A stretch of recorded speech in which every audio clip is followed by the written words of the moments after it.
أرسل رسوله بالهدى ودين الحق ليظهره على دين كله وكفى بالله شهيدا أشهد أن لا إله إلا الله وحده لا شريك له وأن محمدا عبده ورسوله الذي لا نبي بعده أما بعد. Wa'liman rahimakumullah. Setelah di ayat-ayat sebelumnya Allah Subhanahu wa taala menerangkan tentang malaikat, juga ada di antaranya yang disebutkan dari alam malaikat yaitu iblis, tentang perintah dan ujian Allah Subhanahu wa taala kepada kedua golongan ini melalui penciptaan Adam dan perintah untuk bersujud kepada Adam. Maka di ayat 35 Allah kembali menerangkan tentang Nabi Adam. A'udzubillahi minasyaitonirrajim. Wa qulna ya Adamu uskun anta wa zawjuka jannata wa kula minha ragadan haitsu syi'tuma wa la taqraba hadhihi syajarata fatakuna minadh dhalimin. Wa qulna, dan kami berkata, ya Adamu, hai Adam, uskun anta wa zawjuka al jannata, maka tinggallah kamu bersama istrimu di dalam surga. Nah, yang menarik di sini tiba-tiba ada kalimat bahwa setelah Allah menciptakan Adam sendirian, kenapa tiba-tiba Adam mempunyai istri? Nah, ini di dalam tafsir dikatakan bahwa Nabi Adam setelah diciptakan oleh Allah Subhanahu wa taala merasa kesepian karena baru seorang manusia yang diciptakan. Dia melihat bahwa ternyata di tempat itu berpasang-pasangan, dari mulai binatang bahkan tanaman pun berpasang-pasangan karena Allah menciptakan. Ketika ada kerinduan dan kegelisahan tersebut, maka Allah Subhanahu wa taala surti ke Nabi Adam ketika beliau sedang tidur, Allah mengambil dari tulang rusuk paling atas, kemudian menciptakan darinya yang disebut dengan Siti Hawa. Ketika Nabi Adam membuka matanya dan melihat, Nabi Adam berkata, man anti, engkau siapa? Kemudian Siti Hawa berkata, ana Hawa, aku diciptakan min dilaika, dari tulang rusukmu. Kemudian menjadi tentramlah Adam karena ada teman yang sama dari jenis manusia. Jadi tentram nahi rumah salah sawiosna teh aya pasangan. Aya pasangan mah sarua tapi teu mirip tapi teu sarua. Siga sendal sapasang teh mirip tapi teu sarua, aya katuhu jeung aya kenca, maka teu tiasa disamikeun.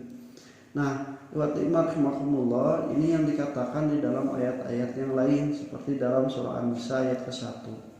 Ya ayyuhan nasu taqu rabbakum alladzi khalaqakum min nafsin wahidatin wa khalaqa minha zaujaha.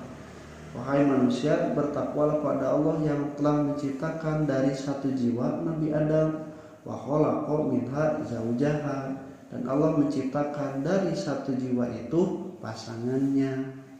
Wabasa minhuma, kemudian sebarkanlah keturunan-keturunan dari keduanya itu, nafsu wahidah, dan juga minha zaujaha, nah kasirah, laki-laki dan perempuan yang banyak. Nah, iwatimar makumullah, tapi kan ka aya babahasa kalau urang ai awewe mah cenah tulang rusukna lalaki, mun lalaki tulang punggung, eta mah babasan. Pikeun ka aya lalaki nu can boga istri, can manggih tulang rusukna teh di mana. Padahal mah penciptaan pasangan dari tulang rusuk pribadi itu ada terjadi pada penciptaan Nabi Adam dan Siti Hawa saja. Ai kadina mah turunanna masing-masing tadi cokotan. Malah kan aya nu saumur, ai saumur nyokotna iraha tulang rusukna ge can aya. Komo aya anu meunang lalaki, meunang pasanganna teh leuwih sepuh umurna, iraha nyokotna. Jadi maksud tulang rusuk itu hanya babasan bahasa bahwa perempuan itu adalah pasangan hidupnya. Kalau dari segi penciptaan, maka Nabi Adam diambil dari tulang rusuknya, diciptakan Siti Hawa, kemudian mereka beranak pinak, berarti manusia itu diciptakan dari dua unsur laki-laki dan unsur perempuan. Setelah itu semuanya terpisah. Kemudian setelah terpisah baru Allah menciptakan pasangan-pasangannya itu yang sudah ditentukan. Nah, maka rahimakumullah berbeda dengan penciptaan Nabi Adam. Nah, kemudian Allah Subhanahu wa taala berkata, "Wa qulna ya Adam uskun anta wa zawjuka al-jannata." Tinggallah kamu dengan istrimu di jannah. Nah, kalimat jannah ini asal pokoknya adalah kebun. Dari kalimat jannah, jannah itu artinya tertutup. Falamma janna alaihi lail, maka ketika malam menutupinya, karena kegelapan malam menutupi semua, tidak ada yang terlewat. Nah, kecuali kacaangan kakara caang deui, lamun eueun caang mah kalau sudah malam semuanya gelap. Nah, disebut jannah. Jannat itu asal pokoknya diartikan juga sebagai surga, sabab tanah anu dipelakan ku tatangkala loba pelakan disebut nate kebon jannah. Tanahna katutupan ku tatangkalan, maka disebutlah jannah itu, kebon itu adalah jannah karena tertutup oleh janin. Juga diciptakan dalam perut 3 lapis. Lapis perut ibu, lapis rahim, kemudian lapis air ketuban. Nah, maka tertutup bidulu mati salasa, sebut nate janin. Nah, pengertiannya yang jadi masalah, Allah Subhanahu wa taala menjanjikan bagi orang-orang beriman seperti dalam Al-Baqarah 25 menjanjikan akan memasukkan orang-orang beriman dan beramal soleh ke jannah.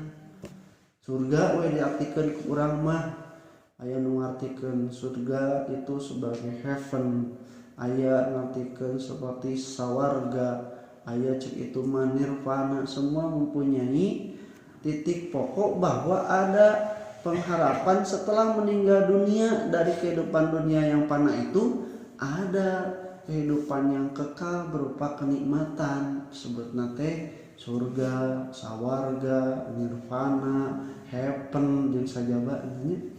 Nah, iwati rahimakumullah, patarosanana jannah di dieu nu dimaksud ku Allah teh senang sarua teu jeung jannah nu dijanjikeun ke jama-jama anu beriman. Konsekuensina lamun ieu sarua aya nyarita kieu cenah. Ieu lamun teu gara-gara bapa urang Nabi Adam nuang buah hodi terus diusir ti surga, urang teh meureun cicingna moal di dunia, moal di bumi, cicingna teh di surga. Kanyarita kitu konsekuensina lamun disamikeun jannah teh eta. Para ulama mengatakan tidak mungkin jannah di sini sama dengan jannah yang dijanjikan, karena jannah yang dijanjikan oleh Allah Subhanahu wa taala pada orang beriman tidak ada taklif, tidak ada beban.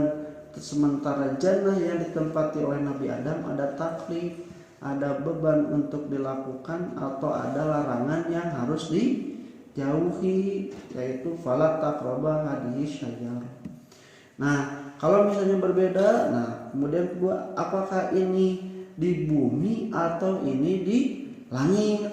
Nah, di langit ya contoh jannah itu, tapi itu di bumi atau di langit? Ada yang mengatakan juga bahwa ini di langit karena ada kalimat sebenarnya Allah Subhanahu wa taala mengusirnya.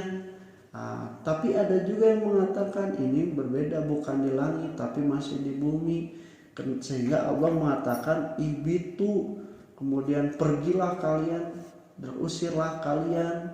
Tapi beda lah menyebutkan teh inzil, turunlah kalian.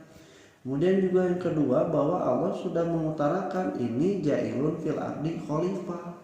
Kami telah akan menjadikan di bumi ini adalah khalifah. Nah, berarti sudah ditempatkan di satu tempat di bumi penuh kenikmatan. Nah, terlepas dari bagaimana perbedaan pendapat para ulama tentang tafsir jannah tersebut, maka ternyata jannah tersebut adalah tempat yang diberikan Allah pada Nabi Adam alaihi salam. Semuanya oleh Allah dikatakan fakula minha ragadan haitsu syi'tum ragadan, makanlah apa yang kalian kehendaki berdua di sana. Semua diberikan kenikmatan yang begitu nikmat. Tapi wala taqraba hadihi syajarah, tapi jangan kalian mendekati pohon ini. Maksud nama tong nuang buah ieu aya ngadeukeutanana meunang.